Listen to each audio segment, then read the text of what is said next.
오늘 우리에게 주시는 하나님의 말씀은 로마서 15장 22절로부터 29절 말씀입니다. 이 계시의 말씀을 봉독해 드릴 때에 하늘의 음성을 듣는 여러분들이 되시길 바랍니다. 그러므로 또한 내가 너희에게 가려 하던 것이 여러 번 막혔더니 이제는 이 지방에 일할 곳이 없고 또 여러 해 전부터 언제든지 서바나로 갈 때에 너희에게 가기를 바라고 있었으니 이는 지나가는 길에 너희를 보고 먼저 너희와 사귐으로 얼마간 기쁨을 가진 후에 너희가 그리로 보내주기를 바람이라. 그러나 이제는 내가 성도를 섬기는 일로 예루살렘에 가노니 이는 마게도냐와 아가야 사람들이 예루살렘 성도 중 가난한 자들을 위하여 기쁘게 얼마를 연보하였음이라. 저희가 기뻐서 하였거니와 또한 저희는 그들에게 빚진 자니 만일 이방인들이 그들의 영적인 것을 나눠 가졌으면 육적인 것으로 그들을 섬기는 것이 마땅하니라. 그러므로 내가 이 일을 마치고 이 열매를 그들에게 확증한 후에 너희에게 들렀다가 서바나로 가리라. 내가 너희에게 나아갈 때에 그리스도의 충만한 복을 가지고 갈 줄을 아노라. 아멘. 사랑하는 여러분, 오늘도 이렇게 함께 예배 자리에 참여하게 됨을 감사합니다. 우리가 이 자리에 참여하게 된 것은 단 한 가지 이유 때문입니다. 우리가 복음을 믿기 때문입니다. 예수 그리스도를 주로 영접하고 하나님을 아버지라 부르기 때문에 이 자리에서 하나님을 찬양하고 경배하고 예배하는 것입니다. 복음은 오늘도 전해져야 됩니다. 예수님이 오실 때까지, 그리고 지역적으로는 땅끝까지 복음이 전해져야 됩니다. 예수님이 사역하실 때에 예루살렘 그 성전을 바라보면서 이렇게 탄식하셨습니다. 돌 위에 돌 하나도 남지 않고 다 무너질 것이다. 이것은 가깝게는 로마 군대에 의해서 예루살렘이 멸망할 것을 예언한 것이기도 하고, 멀게는 이제 이 세상에 종말이 올 것이다 라고 예언하시는 내용입니다. 감람산에서 종말에 대한 예언을 말씀하시면서 제자들에게 이렇게 말씀하십니다. 난리와 난리가 나는 소문을 듣게 될 것이다. 민족이 민족을, 나라가 나라를 또 싸움하여 대적하는 일이 일어날 것이다. 또 곳곳에 기근과 지진이 있을 것이다. 그리고 어떤 사람들을 자기를 그리스도라고 하고 너희를 미혹할 것이다. 그렇게 말씀하시면서, 그런데 이러한 일들이 일어나는 것은 곧 재난의 시작에 불과할 거다. 이런 일들이 계속해서 빈번히 일어날 것이다 라고 말씀하시면서 마태복음 24장 14절에 이 천국 복음이 너희 민족에게 증언되기 위하여 온 세상에 전파되리니 그제야 끝이 올 것이다. 이런 막 난리와 소문과 전쟁과 기근과 지진과 일어날지라도 이 천국 복음이 온 세상에 전해질 그때가 바로 종말의 때다. 그렇게 말씀하고 계십니다. 주님이 약속하셨죠. 내가 올라가면 너에게 약속하신 성령이 올 것이다. 그래서 오순절에 성령께서 제자들을 비롯하여서 그 기도하는 장소에 내리게 됩니다. 그리고 나서 일어나는 것이 교회가 세워지고 믿지 않는 자들이 예수님께로 돌아오는 전도의 폭발이 일어나기 시작합니다. 성령이 임하셔서 권능을 받으면 너희가 예루살렘과 온 유대와 사마리아와 땅끝까지 이르러 내 증인이 되리라 라는 예수님의 마지막 말씀이 이제 이 땅 가운데 이루어진 거지요. 특별히 바울은 이 복음을 전하기 위하여서 하나님께서 택한 그릇이다 라고 말씀해 주셨습니다. 그래서 사도 바울이 이제 회심하고 난 이후에 그의 마지막 인생이 끝날 때까지 이 복음에 붙잡혀서 복음을 전하며 복음을 가르치는 사도의 사명을 잘 감당하였습니다. 하나님의 뜻을 이루는 도구로 사도 바울이 쓰임을 받게 된 거죠. 바라기는 우리도 이런 사도 바울의 뒤를 이어서 하나님께 쓰임받는 사람이 되어야 될 줄로 믿습니다. 오늘 본문 말씀은 이제 로마서의 마지막 거의 이제 마무리 단계에 이르러서 사도 바울이 자기가 앞으로 어떻게 복음을 전할 계획을 가지고 있는가를 이제 로마 교회에게 편지하면서 우리에게 가르치시는 내용입니다. 이미도 사도 바울은 로마서 1장 13절 이하에 자기가 이제 로마 교회, 아직 가보지 않은 로마 교회를 좀 방문하고 싶다. 그런데 여러 번 막혔다라는 표현을 하고 있습니다. 오늘 읽은 본문 중에서도 내가 너희에게 여러 번 가고자 했지만 막혔다. 그런 표현을 하면서 내가 이제 너희를 들리기도 원하고 또 내가 몇 년 전부터 계획한 서바나, 지금의 스페인과 포르투갈이 있는 이베리아 반도 그곳까지 복음을 전하기 위해 가고 싶다. 그런 계획을 밝혔습니다. 오늘 이 아침에 사도 바울의 계획을 살펴보면서 우리가 어떻게 주님의 뜻을 이루어들 것인가를 도전받고 또 발견하는 여러분들이 되시길 바랍니다. 먼저 우리가 이 본문을 통하여서 아는 가장 중요한 사실 하나는 바울은 포기하지 않았다는 겁니다. 뭐 하지 않았다고요? 포기하지 않았다. 22절 말씀을 같이 한번 읽겠습니다. 시작. 또한 내가 너희에게 가려 하는 것이 여러 번 막혔더니 바울의 소망은 로마 교회를 방문하는 거였습니다. 로마 교회를 방문하는 것이 아닌가 보다라고 생각할 수 있잖아요. 그런데 사도 바울은 그 막힌 그 길을 다시 다른 방로를 통하여서 가기를 원했다라고 말하고 있습니다. 내가 직접 거기를 방문하는 것이 그걸 목적으로 방문하는 것이 아니라 서바나를 가기 위한 길에 너희를 잠시 들러 방문하고자 한다라고 말씀을 합니다. 사랑하는 성도님들, 하나님을 믿는 주님의 자녀들은 하나님의 섭리를 믿습니다. 여러분도 믿으시죠? 하나님의 섭리라는 것은 오늘 이 시간도 내 인생을 붙잡고 인도하신다는 사실을 우리가 믿습니다. 그리고 하나님의 섭리 가운데 인도함을 받는 인생이 가장 좋은 길이고 복된 길임도 믿습니다. 여러분도 믿으시죠? 내 계획대로 하는 것이 아니라 하나님께서 나를 붙잡고 하나님의 방법대로 하나님의 길대로 인도함을 받는 것이 나중에는 가장 좋은 길이고 가장 복된 길임을 우리가 인정합니다. 성경 잠언에 보면 아주 우리에게 감동이 되는 말씀이 있는데 잠언 16장 9절에 이렇게 말하고 있습니다. 사람이 마음으로 자기의 길을 계획할지라도 그 걸음을 인도하시는 이는 여호와시다. 우리가 아무리 계획하고 준비하고 잘 그 길로 가고 싶은 그러한 일들을 계획할지라도 그 걸음을 인도하시는 길은 여호와시다. 즉 하나님이 인도하시지 않으면 우리의 계획이 어찌 보면 아무런 의미가 없다라는 말씀을 하고 계십니다. 바울이 아무리 로마 교회로 가고 있었지만 그 길이 열리지 않았지요. 아, 하나님의 뜻이 아닌가 보다 하고 포기할 수도 있습니다. 그런데 사도 바울은 포기하지 않았습니다. 왜냐? 그 중요한 이유 한 가지는 이 길은 하나님의 뜻이 분명하기 때문에 그렇다라는 것을 확신했기 때문입니다. 우리가 세상을 살다 보면 많은 일들을 경험합니다. 우리가 해야 될 일들이 있습니다. 하고 싶은 일들이 있습니다.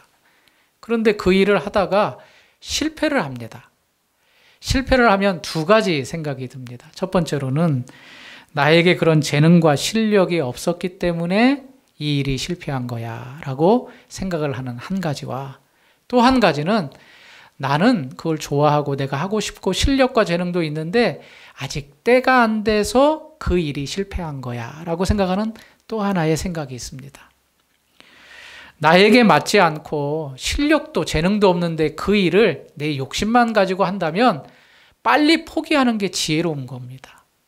왜냐하면 계속 실패할 거기 때문에 아, 이 길은 내 길이 아닌가 보다 하고 빨리 포기하는 게 지혜로운 자의 모습입니다. 그런데 내가 하고 싶고 나에게 재능도 있고 실력도 어찌 보면 증명이 됐는데 어떻게 보면 그 일이 자꾸 실패를 한다? 그러면 그 길을 실패하는 거기에 초점을 맞추지 않고 언젠가는 내가 그 일을 해낼 것이다라는 용기를 가지고 도전하는 것이 더 필요하지요. 사도 바울은 어떤 경우일까요? 왜 포기하지 않고 그 길이 자꾸 막혔음에도 한두 번도 아니고 여러 번 막혔음에도 그 길을 포기하지 않고 갔을까요? 그것은 그 길이 열리지 않았다는 사실을 알았기 때문입니다. 즉 포기할 수 없는 길이고 그 길은 언젠가 열리고 그 길을 내가 가야 된다는 사실을 알았기 때문에 그는 계속 기대를 하고 기다린 것입니다. 무엇보다도 이 일을 포기할 수 없었던 것은 이 길은 반드시 해야 되는 길. 따라서 해볼까요? 사명이라는 사실을 그는 놓치지 않았습니다. 하나님께서는 로마에 가서 내가 그 교회를 방문하고 또 서반하러 가는 것이 하나님의 뜻임을 그는 흔들리지 않게 믿고 있었던 것입니다. 왜냐? 하나님의 뜻은 복음이 끝까지 전해지는 것을 그는 알고 있었기 때문에. 이 사명이 사도 바울뿐만 아니라 우리에게도 적용돼야 될 줄 믿습니다.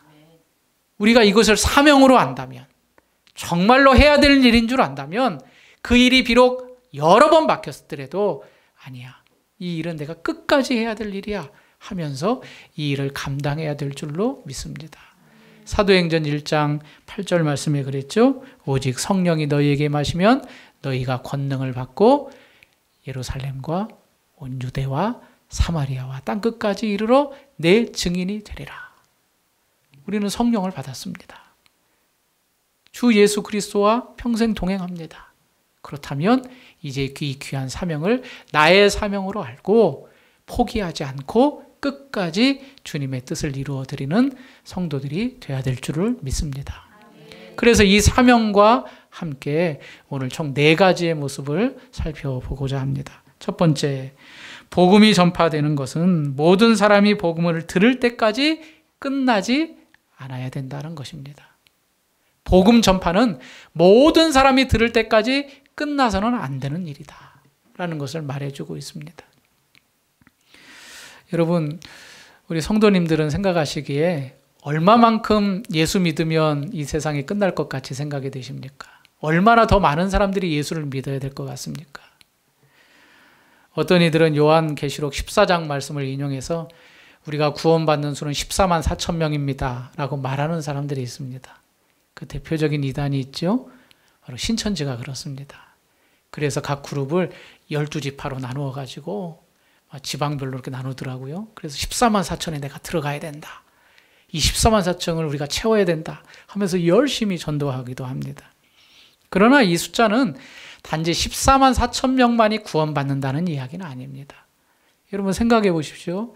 예수님의 부활 승천 이후로 사도들의 복음 전파와 초대교회와 중세교회와 지금에 이르기까지 예수 믿었던 사람이 14만 4천 명 뿐이겠습니까? 수천만 명, 심지어는 수억의 사람들이 예수를 믿었겠지 않겠습니까? 이 14만 4천이라는 것은 신구약의 하나님의 백성이 되는 상징적인 숫자입니다. 구약의 12지파와 신약의 12사도 곱하기 1000, 그래서 14만 4천. 신구약에 이루어지는 하나님의 모든 온전한 백성을 14만 4천으로 표현한 거지 14만 4천 명만이 구원받는다? 그런 뜻은 아닙니다. 제가 중고등학교 때 늘 목사님이 말씀하셨던 것은 1000만 기독교인이라는 표현을 많이 써요. 1000만 기독교인. 그래서 우리 인구의 4분의 1이 예수 믿는다. 그런데 최근 통계를 보니까요. 1000만 명이 되지 않습니다. 우리나라 인구가 5천, 200~300만 그렇게 되는데 우리나라 인구의 4분의 1이 아니라 약 많이 잡아야 800만. 코로나 때문에 더 그 많은 숫자도 교회 출석하지 않는 그러한 상황이 되어버렸습니다. 지금도 성장하는 교회가 있죠. 이 성장하는 교회의 모습을 보면 불신자가 예수 믿어서 성장하는 것이 아니라 사실은 기존 교회 성도들이 교회를 옮기면서 성장하는 교회가 많습니다. 약 6만여 교회가 있다고 하더라고요. 이 6만여 교회가 전도하고 복음을 전하기 힘씁니다. 그런데 저희 교회도 토요일마다 전도하지만 이 불신자가 예수 믿는다는 거 정말 어려운 일입니다. 불신자가 교회 안으로 들어와서 믿음을 가지고 주님을 섬기며 하나님의 백성이 된다는 거 정말 힘든 일입니다. 하지만 하나님께서는 이 교회를 세우셔서 끝까지 전도하게 하십니다. 우리 지난 주일에 에스겔이 파수꾼의 사명을 받았다 했죠. 죄인에게도 하나님의 뜻을 전파하고 의인에게도 하나님의 뜻을 전파하듯이 이 교회는 끝까지 주님이 오시는 그날까지 복음을 전파해야 될 사명을 가졌다는 것을 우리가 꼭 아셔야 됩니다. 예수님께서 회당에서 가르치실 때에 천국 복음을 전파하시면서 모든 병과 약한 것들을 고치셨다. 그렇게 말씀하셨습니다.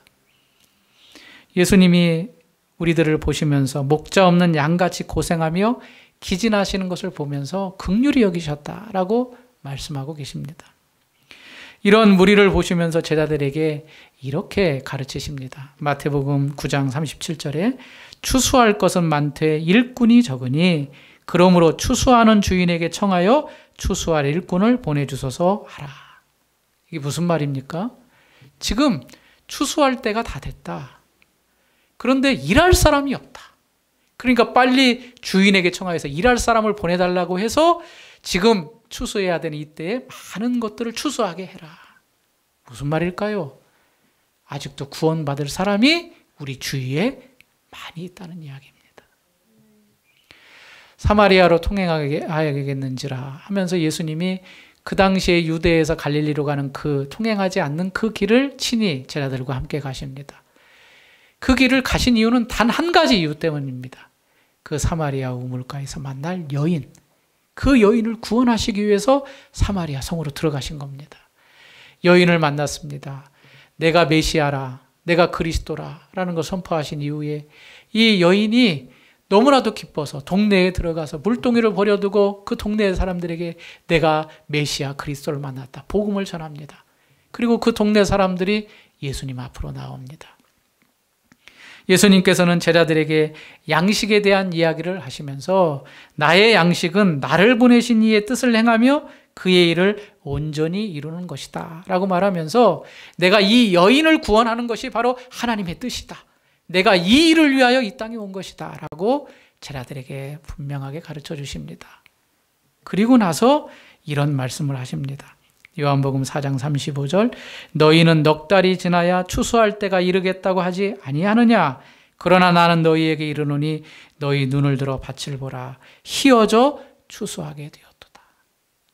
비록 한 영혼을 만나 그 영혼이 돌아오는 사건을 보였지만 예수님은 제자들에게 밭을 보라 희어져 추수하게 되었다. 지금도 예수 믿고 그리스도를 주로 영접해야 될 많은 사람들이 기다리고 있다. 사랑하는 여러분, 이 말씀이 우리에게 도전이 되었으면 좋겠습니다. 아직도 우리나라 인구의 10명 중에 8명은 신앙을 갖지 않은 불신자입니다. 그들에게 우리가 어떻게 해야 되겠습니까? 사도 바울이 포기하지 않았던 것처럼 우리가 복음을 전해야 될 사명을 가지고 있다는 것 꼭 기억하시고 우리들이 이 사명을 잘 감당하는 귀한 성도님들이 되시길 바랍니다. 두 번째로는 한쪽 방향이 닫히면 다른 방향으로 돌아설 것을 가르치고 있습니다. 23절 말씀 같이 한 목소리로 읽어보겠습니다. 시작. 이제는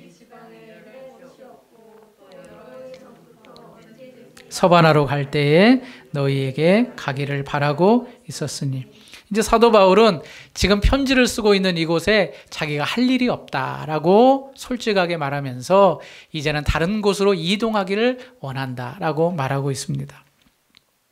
사도 바울이 왜 이런 표현을 쓰는가? 아마도 그 지역에 편만이 복음이 전해졌음을 본인이 인정하고 이제는 아직도 복음이 전해지지 않는 곳으로 가기를 소원하는 마음으로 이렇게 기록한 것 같습니다. 내가 할 일이 맞춰졌고 로마행도 맡겼다면 이렇게 생각할 수 있습니다. 하나님의 사명은 여기까지인가 보다. 내가 이제 나의 해야 될 일이 다 끝났는가 보다 라고 생각할 수 있겠지요. 그런데 사도 바울은 그렇게 생각하지 않았던 겁니다. 이곳에서 할 일이 다 끝나고 로마행으로 가는 길도 막혔다고 그 자리에서 주저앉은 것이 아니라 다시 고개를 들어서 그의 시선을 다른 방향으로 향했습니다. 알고 봤더니 몇 년 전부터 가고 싶었던 서바나가 생각났고 그곳을 행하기에 앞서서 로마 교회를 다시 한번 방문하고자 하는 그런 마음의 소망이 생겼던 것입니다. 여러분, 우리에게도 맡겨진 사명이 끝날 때가 있습니다. 목사님들은 70세가 거의 정년이시거든요. 70세를 마치면 이제 모든 교회 사역을 내려놓고 이제 원래의 자리로 돌아가십니다. 그런데 바울의 모습을 통해 배우는 것은 내가 할 수 있는 여건이 된다면 끝까지 이 사명을 감당해야 될 것을 우리에게 가르치고 있습니다. 아직 나에게 생명이 있고 활동할 수 있는 힘이 있다면 나에게 주신 기회들을 잘 찾아보라는 이야기입니다. 자주 들었던 말 가운데 이런 말씀이 있습니다. 내가 살아있는 것은 아직 이 땅에서 해야 될 사명이 있기 때문이다. 여러분 이 말씀 들어보셨나요? 내가 오늘도 살아있는 것은 하나님께서 나에게 맡겨주신 사명, 내가 해야 될 사명이 있기 때문에 내가 살아있는 것이다. 저는 이 말에 공의합니다. 동의합니다. 내가 오늘도 하나님께서 생명호흡을 주신 것은 아직 내가 할 일이 끝나지 않았기 때문에 이 땅에 나를 두신 것이다. 사도 바울도 그랬습니다. 내가 할 일이 다 이 지역에서 끝났고 내가 가야 될 길이 막혔지만 내가 살아있기 때문에 내가 또 해야 될 일이 무엇인가를 눈을 들어 살펴본 것입니다. 그리고 찾아내었습니다. 우리가 지금 100세 시대를 살고 있죠. 우리 성도님들도 아마 적어도 90세 이상은 사실 것입니다. 워낙 드시는 것도 좋고 또 뭐 병원 치료도 잘 발달돼 있고 또 이런 것들 때문에 우리가 건강하게 80세 이상 거뜬하게 살아가실 수가 있죠. 이런 TV 프로를 보니까 이제 뭐 현직에 계셨을 때뿐만 아니라 이제 내가 은퇴하고 정년퇴직하고 그 이후에 인생 2막을 어떻게 살아갈 것인가에 대한 그런 이야기들을 많이 다루는 프로그램들이 많더라고요. 어저께도 잠깐 보니까 이제 은퇴하고 저 강원도에 가셔서 부부가 조그마한 집을 하나 구매하셔서 이제 배추도 심으시고 하는데 너무 행복하다. 참 도시에 살 때하고는 전혀 다른 그런 삶의 질을 느끼며 살아간다라고 하는 모습을 보면서 우리가 건강한데 일찍 은퇴를 하게 되면 그 이후에는 어떤 삶을 살아야 될 것인가를 고민하면서 또 준비하는 분들이 있는 것을 보게 되었습니다. 이처럼 몸이 건강한 분들은 이렇게 농촌으로 다시 돌아 귀농하셔서 그곳에서 이렇게 밭을 구며 살기도 하시고 또 어떤 분들은 자기가 정말 젊었을 때 하고 싶었던 취미생활이나 이런 것들을 잘 준비해서 은퇴와 더불어서 새로운 그런 도전을 하시는 분들도 있는 것을 봅니다. 우리는 어떠해야 될까요? 신자들. 주님이 주신 사명, 이 사명이 우리에게 있다면 우리가 목숨을 다하는 날까지 이 사명을 감당해야 된다는 것입니다. 어떤 목사님은 은퇴하셨습니다. 그런데 은퇴하고 그냥 그 자리에 주저앉지 않으시고 이렇게 선언을 하시더라고요. 그동안 내가 한 교회에서 설교했는데 이제는 자유의 몸이 되었으니까 전국에 있는 어려운 교회들, 특별히 오지나 시골 교회들, 목회자가 없는 교회, 이런 교회들 찾아가서 내가 주일에 설교로 봉사하고 섬기겠다. 그리고 함께 주님의 복음을 전하겠다. 내가 힘이 닿는 데까지 그렇게 살해받지 않고 내가 자비를 들여서 그렇게 하겠다. 그렇게 결단하신 분도 제가 보았습니다. 또 어떤 목사님은 선교사의 꿈을 가지고 계셨는데 그걸 젊었을 때 이루지 못하고 이제 현직 교회에서 마무리하신 이후에 은퇴하심과 동시에 저 아프리카에 가셔서 그 남은 생을 그 선교사를 도우며 또 그곳에서 복음을 가르치는 그 일로 헌신하신 그 목사님도 보게 됩니다. 사랑하는 여러분, 우리가 복음 전도를 향한 계획과 그 꿈을 접지 않는 이상 오늘도 우리가 해야 될 일이 많다는 것을 꼭 기억하시기 바랍니다. 우리가 주저앉지 않으면 우리의 눈을 들어서 고개를 들어서 시선을 동서남북으로 향하면 우리가 해야 될 일이 아직도 있다는 것입니다. 사도 바울은 그 자리에서 포기하지 않고 내 사명이 다 끝났다고 끝내지 않고 눈을 들어서 새로운 사역지를 보았다는 것입니다. 이러한 열정과 다름질이 우리에게 있기를 원합니다. 사도 바울이 눈을 들어 막힌 그곳만을 바라보지 않고 다른 방향으로 새로운 사역지를 개척하며 나아갔듯이 우리에게 사명이 다하는 그날까지 우리에게 맡겨진 일을 잘 감당하는 여러분들이 되시길 바랍니다. 세 번째로, 하나님은 우리의 기대가 아닌 다른 방법으로도 일하신다는 것을 가르쳐주고 있습니다. 그게 바로 25절 말씀입니다. 같이 읽겠습니다. 그러나 이제는 내가 성도를 섬기는 일로 예루살렘에, 지금 바울은 어디로 가고 싶었다 그랬죠? 로마 교회와 서바나로 갈 계획을 갖고 있습니다. 그런데 25절에 뭐라고 말합니까? 이제는 내가 성도를 섬기는 일로 예루살렘에 가게 되었다. 예루살렘과 로마는 전혀 다른 방향입니다. 여러분들이 이제 지도를 보시면 알겠지만 지금 이 아가야 지방에서 그리스, 지금 현재 그리스 지방에서 로마는 서쪽입니다. 그런데 예루살렘은 동쪽입니다.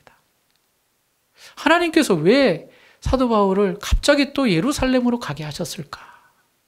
보면 이해가 안 되죠. 이처럼 우리가 살아가면서 이해 안 되는 일들이 참 많이 있습니다. 특별히 고난당할 때. 왜 하나님은 나에게 이런 고난을 주셔서 어렵게 하시는가? 정말 하나님 살아계시는 거 맞는가? 지금 사도 바울도 모든 일을 끝내고 로마와 서바나로 가고 싶었지만 갑자기 일정이 바뀌어서 내가 굳이 하는 일로 예루살렘에 가야겠다라고 말하고 있습니다. 창세기 37장에 17세의 요셉이 나오죠. 이 요셉이 형들의 미움을 샀죠. 그래서 그가 이제 형들이 구덩이에 넣어서 어떻게 할까 고민하다가 지나가던 이스마엘 미디안 상인에게 은 20에 팔아버립니다. 그 막내 요셉이 그 상인들의 손에 이끌려 이제 애굽 보디발의 장군의 집에 들어가게 되지요. 그 집에서 열심히 충성스럽게 일했습니다. 그랬더니 그 집에서도 인정을 받고 총무회를 감당하고, 그런데 거기에서 끝나는 것이 아니라 이 보디발 장군의 아내가 자꾸 이 젊은 청년을 유혹하기 시작합니다. 이 요셉이 뭐라고 말하며 뛰쳐나가죠. 내가 어떻게 하나님 앞에 득죄하겠습니까? 하면서 신앙을 지키며 뛰쳐나갑니다. 이 일로 말미암아 또 감옥에 갇히게 되지요. 그 감옥에서 고생하지만 또 충성스럽게 일을 해서 또 인정을 받습니다. 꿈을 해몽하는 과정을 통하여 결국에는 30세에 이 요셉이 그 당시에 최대의 강국이었던 애굽의 총리에 올라가게 됩니다. 이 13년간의 기록을 어떻게 드라마로 만들 수가 있겠습니까? 요셉은 한순간 한순간 하나님을 의지하며 하나님 앞에서 신앙을 지키며 충성했을 뿐입니다. 그런데 하나님은 그보다 더 놀라운 계획을 가지고 계셨던 거죠. 요셉을 총리에 올리고 그 기근과 가뭄을 통하여서 결국에는 자기 식구가 애굽으로 내려오게 하시고 또 애굽에서 살게 하심으로 인하여서 이스라엘 민족을 이루는 그런 거대한 역사를 요셉의 은 20에 팔린 그 사건을 시작으로 이루게 하셨던 겁니다. 우리는 예측할 수가 없습니다. 어떻게 이런 일이 당하는가? 하나님을 때로는 원망할 수 있습니다. 그러나 하나님의 계획은 더 큰 계획이고 더 바른 일이었고 우리에게 유익이 되는 복된 길이었다는 사실을 우리가 알고 있습니다. 우리도 마찬가지입니다. 우리는 때로는 하나님의 사명을 감당함에 있어서 내가 원하는 길로 아닌 다른 길이 열리네. 그렇게 생각할 수 있을 때 왜 하나님은 왜 이렇게 하십니까? 라고 때로는 불평할 수 있지만 그때마다 사도 바울의 마음을 가져야 될 줄 믿습니다. 하나님께서 이쪽으로 길을 열어주시는구나. 하나님의 계획이 있으신가 보구나. 그러면서 사도 바울은 순종하며 예루살렘으로 갔습니다. 우리가 기대하는 방법과 길이 아닐지라도 하나님은 최선의 방법으로 우리를 인도하십니다. 이 사실을 믿으시기 바랍니다. 제가 좋아하는 구절이 있는데 이사야서 55장 8절과 9절 말씀, 여호와의 말씀에 내 길은 너희 길과 다르며 내 생각은 너희 생각과 달라서 하늘이 땅보다 높음 같이 내 생각은 너희 생각보다 높으며 내 길은 너희 길보다 높다. 우리가 생각하는 길과 생각이 있지만 하나님의 생각은 우리가 생각하는 그 이상이요, 그 이상이요, 그 이상입니다. 우리가 그것을 믿음의 눈으로 인정하고 달려가는 모습이 우리가 사명의 길을 감당하는 자세라는 것을 가르쳐주고 있습니다. 사랑하는 성도님들, 주님이 나를 이끌어 가신다는 사실을 인정하고 순종하며 나아가는 복된 자녀 되시기를 바랍니다. 하나님은 우리를 선하게 인도하십니다. 지금은 비록 힘든 과정이 있을지라도 이 선하신 하나님을 끝까지 신뢰하십시오. 하나님께서 그 길 가운데 우리에게 은혜를 주실 뿐만 아니라 돌이켜보면, 뒤돌아보면 하나님이 왜 그렇게 하시지 않았는가를 나중에는 인정하고 주님을 찬양하게 될 것입니다. 마지막 네 번째, 하나님은 이 복음 전파의 사명을 어떻게 하시는가? 미리 세워진 교회와 성도들의 공급을 통하여서 이루신다는 사실을 알게 됩니다. 24절 말씀 같이 한번 읽어보겠습니다. 시작. 이는 지나가는 길에 너희를 보고 너희가 그리로 보내주기를 바람이라.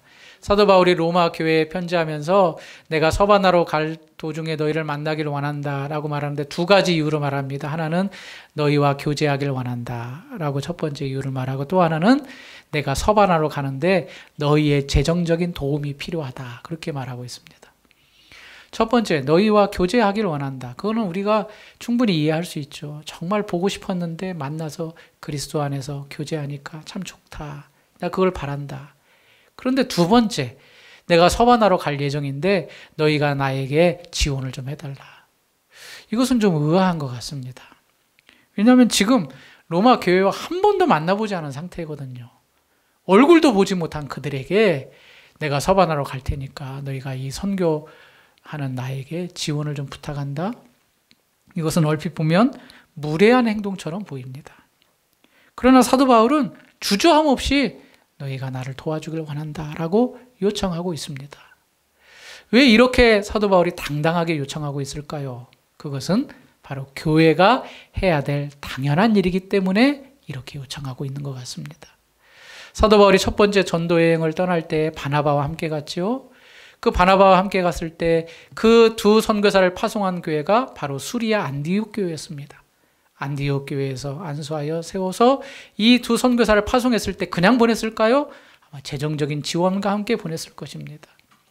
마게도니아 빌립보 교회가 세워졌습니다. 그리고 사도 바울이 핍박을 피해서 아가야 지방에 왔는데 이 아가야 지방에 왔을 때에도 빌립보 교회, 먼저 세워진 빌립보 교회가 재정적인 도움을 주었습니다. 어찌 보면 사도 바울이 직접 일을 해서 텐트를 만들면서 벌이를 벌였지만, 그러나 그 교회들의 지원을 얻어서 사도 바울이 복음사에게 전심할 수 있었던 겁니다. 그래서 사도 바울이 계획을 세우면서 내가 너희 로마 교회 갈 거다. 그리고 거쳐서 서바나까지 갈 거다. 그러니 너희가 나를 좀 도와달라 하는 것은 교회가 해야 될 당연한 책무가 바로 복음 전파 사명이다. 그렇게 말씀하면서 지금 기록하고 있는 겁니다. 여러분, 하나님이 사도 바울을 도우실 수 없기 때문에 교회를 통해 도우실까요? 아닙니다. 200만이나 되는 이스라엘 백성을 40년 동안 광야에서 만나로 메추라기로 먹이신 하나님이 하나님의 뜻을 이루는 복음 전파 사명을 하는 사도 바울을 능히 도우실 수 있죠. 어찌 보면 이렇게 도우시는 일들을 통하여서 야, 정말 하나님을 믿어야겠다 하는 전파의 도구로, 전도의 도구로 충분히 증명할 수 있었을 것입니다. 그런데 하나님은 그렇게 하지 않으시고 먼저 세워진 교회의 헌신을 통하여서 복음이 전파되기를 원하셨던 것입니다. 여러분이 우리 주안의 교회에 앉아 계시지만 제가 이제 2년이 좀 넘었거든요. 2년 2개월 접어들고 있습니다. 이 교회가 여기에 세워지기까지 어떻게 이 교회가 세워졌을까 궁금하시는 분들이 계시는 것 같아요. 그런데 이 교회는 뭐 저의 능력으로 세워진 게 아닙니다. 사실 오늘도 이렇게 예배 드릴 수 있고 이 교회가 이곳에 존재할 수 있는 이유는 여러 교회와 성도들의 도움 때문입니다. 제가 사역했던 교회가 꾸준히 지금도 물질적으로 후원하고 있고, 또 우리 합신이라는 교단 안에 중서울로회에 소속되어 있는데 이 노예 안의 교회들 가운데 또 이 교회를 사랑하는 마음으로 또 물질적으로 또 헌신하시는 교회들이 있고, 또 저를 사랑하는 귀한 성도님들이 또 십시일반 계속해서 물질적으로 도와주셔서 이 교회가 정말 복음 전파의 사명을 잘 감당할 수 있도록 후원해 주셨기 때문에 이 주안의 교회가 오늘도 이 자리에서 하나님께 예배 드릴 수 있고 복음을 전할 수 있게 되는 것입니다. 고인 물은 시간이 지날수록 썩게 되지요. 들어오는 물만 있고 나가는 물이 없으면 썩게 됩니다. 거기는 생명력이 없습니다. 누군가에게 은혜를 입고 사랑을 받는다면 이 사랑을 우리가 또 보내줘야 됩니다. 하나님의 원리는 은혜를 받았다면 그 은혜를 이제 물질의 통로를 통하여서 쓰기를 원하십니다. 그래서 부족하지만 우리 교회도 개척할 당시부터 지금도 이제 앞으로 점점 그 영역이 넓어지겠지만 어려운 사역을 하는 교회, 또 선교사님들, 받은 은혜가 많기 때문에 또 그곳에 복음이 잘 전파되도록 우리가 또 물질로 후원하고 있는 겁니다. 하나님의 일하심의 방법은 헌신된 자들을 통하여서 공급하시는 방법으로 일하십니다. 하나님이 능히 하실 수 있지만 이미 세워진 믿음의 사람들의 물질적 공급을 통하여서 또 다른 교회가 세워지길 원하고 복음이 전파되길 원해서 그곳에 하나님의 능력이 나타나길 원하신다는 것입니다. 그래서 사도 바울은 이런 영적인 은혜를 받았다면 물질을 나누는 것은 마땅하다라고 27절 말씀에 기록하고 있습니다. 같이 읽어볼까요? 시작. 저희가 기뻐서 하였거니와 또한 저희는 그들에게 빚진 자니 육신적인 것으로 그들을 섬기는 것이 영적인 은혜를 받았습니다. 복음을 받았습니다. 그래서 믿음이 세워지고 하나님을 아버지라 부르는 그런 큰 축복을 받았습니다. 그런 자들이 어려운 교회를 향하여서 물질적으로 헌신하는 것 당연히 해야 될 일이다.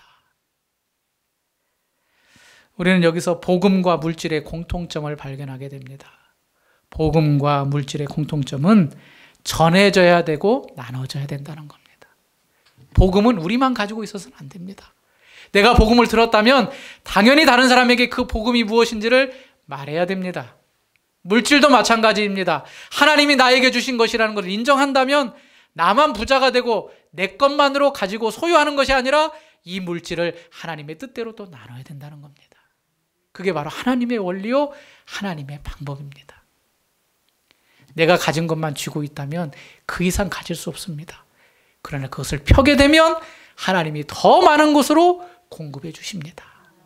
이게 바로 하나님의 원리요, 믿음이 또 사명자가 가져야 될 자세라는 거죠. 마게도니아 교인들이 예루살렘에 헌금을 했는데 연보라고 말했죠.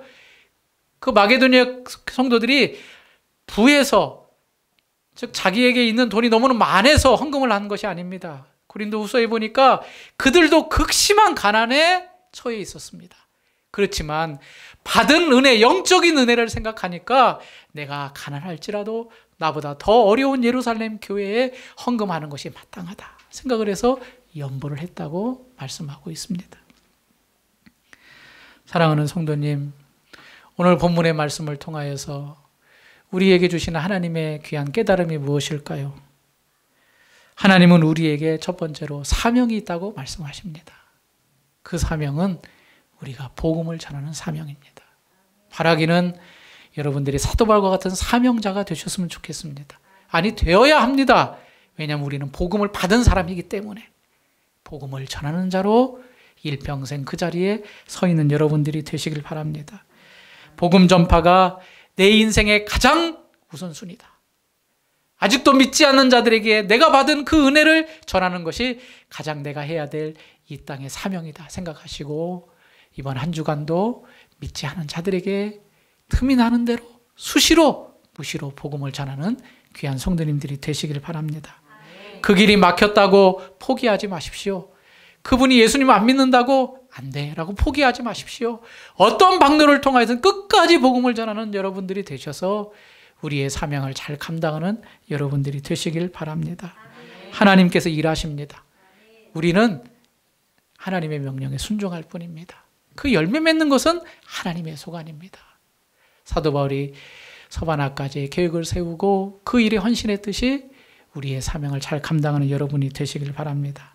또 하나는 우리의 물질을 나눠줌으로 인하여서 복음 전파가 이루어지기를 소원하는 여러분들이 되셨으면 좋겠습니다. 내가 하나님께서 주신 이 물질, 좀 내가 쓸 것도 있지만 그러나 하나님께서 나에게 주신 이 물질은 또 주의 복음을 위해서 사용하라고 주신 것인 줄 믿고 우리가 주님께 헌신하고 특별히 아직도 어려운 자, 어려운 교회, 어려운 선교사님들을 위해 헌신하는 그러한 귀한 성도님들이 되셔서 우리의 복음 전파 사명과 우리의 호주머니에 주어진 물질의 헌신을 통하여서 사도 바울이 복음을 전하였듯이 주님의 복음이 끝까지 전해지는 그러한 은혜를 우리가 누리는 그런 귀한 성도님들과 귀한 가정과 우리 주안의 교회가 되기를 주님의 이름으로 축복합니다. 여러분, 뒤를 돌아보지 맙시다. 사도 바울이 그 사명을 가지고 다름질하여서 결승점까지 열심히 달려갔듯이 우리가 받은 그 은혜가 있다면 이 사명을 가장 귀히 여기고 끝까지 다름질하여서 주님께 칭찬받을 뿐만 아니라 하늘나라의 귀한 상급을 얻는 그런 귀한 주님의 자녀들 다 되시기를 주님의 이름으로 축복합니다. 기도하겠습니다. 하나님 아버지 감사합니다. 우리가 이 복음을 먼저 받은 자로서 나의 것만으로 내 것으로만 생각하고 있지 않았습니까? 오늘 이 말씀을 통하여 다시 한번 깨닫게 하여 주시니 감사합니다. 이 복음이 나의 복음이지만 또 믿지 않는 자가 들어야 될 복음이고 나에게 주어진 물질이 또 내 것이지만 그것을 통하여서 하나님께서 일하시는 통로임을 깨닫게 하셨사오니 우리가 끝까지 이 사명 감당하는 저희들 되게 하여 주시옵소서. 우리의 인생이 70이요 80이요 100년도 살지 못하지만 영원한 하나님의 나라가 있음을 믿고 그 영원한 하나님의 나라의 가치에 맞춰 이 땅의 삶을 살아갈 수 있는 저희들 되게 해 주시옵소서. 아직도 우리 가족 가운데 또 우리가 알고 있는 지인들 가운데 예수 믿지 않는 성도분들이 있다면 우리를 통하여 예수께로 돌아오는 은혜의 역사가 일어나게 하여 주시옵소서. 예수님 이름으로 기도하옵나이다. 아멘.